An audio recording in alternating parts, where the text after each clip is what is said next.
Hey, good morning. 5 a.m. Mester Scrum Show. Hope you're doing well. Yeah, it's not 5 a.m. I admit it. Still getting over the vacation, staying up late, studying too much, but trying to get my perfect day. Great dog. Dog's like, yeah. hmm Anyway, hey, so today's topic is, high performer teams, velocity. Is velocity the right metric? I say it's not.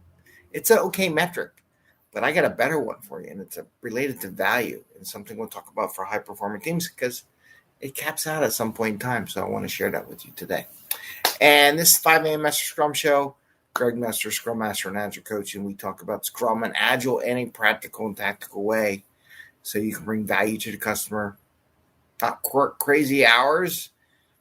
Get home to family and friends. Have fun and work and home and enjoy life, whether you're working crazy hours or whatever. So, okay. So what am I talking about? So a lot of questions about what's a measurement for high performing teams, velocity. So I got my little trusty whiteboard out. I got to move the camera over a little bit. Okay, because there's a big dog sitting right here sleeping, staring at me with one eye. Got one eye on me all the time. Okay, so so we have our velocity. In theory, unless you change the way you measure. So we talked yesterday about automation, getting what you work in 70 hours done in less than 40, right? And automation and all that kind of stuff, working on the right thing. But however, at some point in time, your average velocity theory will balance out. So if you have a velocity over time, you might get a chart where it goes up and then it kind of just levels out, right? But you're still producing stuff. So what does this metric give you? Well, over time, the velocity metric, velocity over time, right? Over time, it's not as valuable. Are we still producing? It's a great metric for helping you to establish your capacity, right? So you don't overcommit. So this is great for making sure you don't overcommit as a team. Perfectly legit. What I want to add is how much value has the team provided. And the reason why I say this, because I look at teams that do business as usual, sustainment stuff, fixer-upper of old legacy code, legacy product. And they spend a lot of time on it, but they don't get the value out of that, right? So here's what I'm proposing. And these are metrics.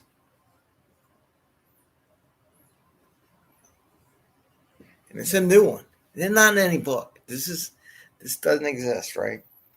So I'm going to talk about value. Value over time.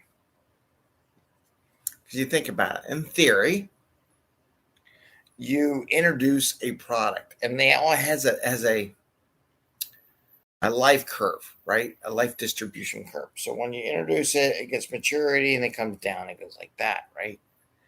The idea is that this distribution curve, this is the value of your product. Like when you initially release it, how much money do you return over time? So you start here, and as it peaks out with people using it, you're up here, right? And this is curve. I have more than one color. I think I do. This is project one. And then I'm going to try this green one, see if the green one works. Sometimes the green doesn't work too well. We'll see. And then you do your next project. And that has a curve, right? And then you do your next project. And that has a curve.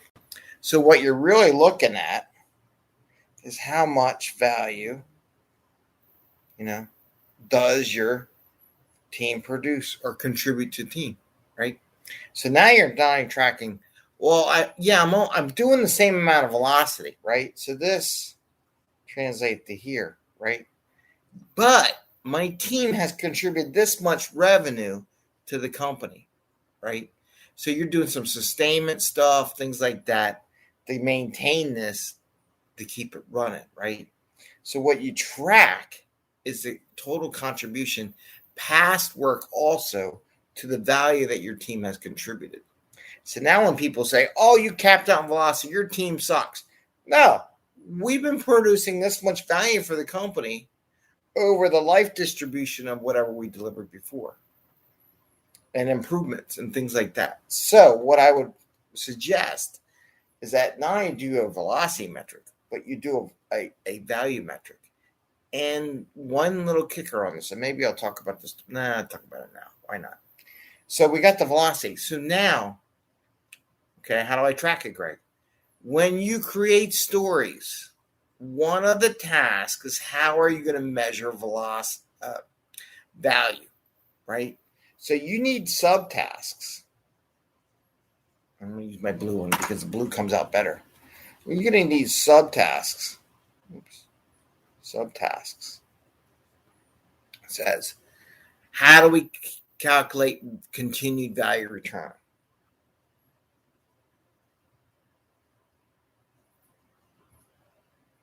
We actually calculate return on investment or value achieved. Like monthly or whatever rate. So you need a subtask. So everyone talks about and write code. Figure out a subtask. How are we going to measure the value returning to the company? If you're a developer, this is in your best interest to figure this out. Okay, work with your business analyst, whatever, but create a subtask. It's part of your story to say, how do we measure our return? Is it the number of users? Is it a survey thing? Is it how much revenue we bring based on this new added feature? We put a new product line. How much is that product line building? We built it back here, right?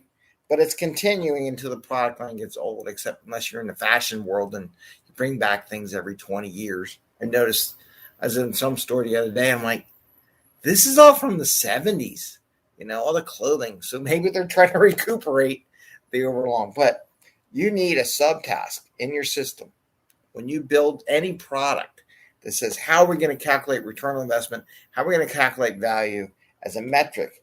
And this is the new metric. This is value over time, right? So this steady state curve, because you can quicker, you got it very efficient. You're automating everything. Everything's top at a high-performing team. Now, how do you measure your team? You measure your team on the amount of wealth you are providing to the company based on previous work, future work, whatever. So now we're measuring wealth to the company. Got it? So that's the metric I'm proposing. But you have to figure out how to measure it. No one's going to tell you how to do it, but as you're working the stories, this is a very valuable subtask to a story, an epic, anything, product, feature, whatever. How do you measure? Maybe you have to make a story to go under an epic or a feature that says, how are we going to measure return or calculate the goodness of what we're doing? And how are you going to bring it? You bring an API, you're going to measure it. What are you going to do to measure that information? So that's what I'm going to share with you today. Just another way of thinking about when you're a high-performing team, because everybody said velocity is a terrible metric. Yes, it doesn't really help you show you if you're getting any better at some point because you are a high-performing team. Everything's perfect. Your Scrum is running great. Maybe you're doing Kanban, whatever. But my challenge is, are you producing wealth through the company? That is your new metric. That's your new level. So we just upped it. But that's a very practical and tactical way of measuring your value contributed team, because as soon as that goes away, they're going to let you go, right? So we need to have a metric after we do velocity, how we are still producing wealth for the company, right? Because they can't see it unless we come up with a way of measuring it. So with that, hope you're having a great day. Tomorrow's Friday, Fortune Cookie Friday. I do have Fortune Cookies since we're back in the office. Please give us a thumbs up if you like the show. And I don't know where the bells went. Kids stole the bells. Ring that bell once, twice, so you get notification when we go live and when we post new material. With that, I want to say happy scrumming, enjoy your day, and take care, everyone. Bye.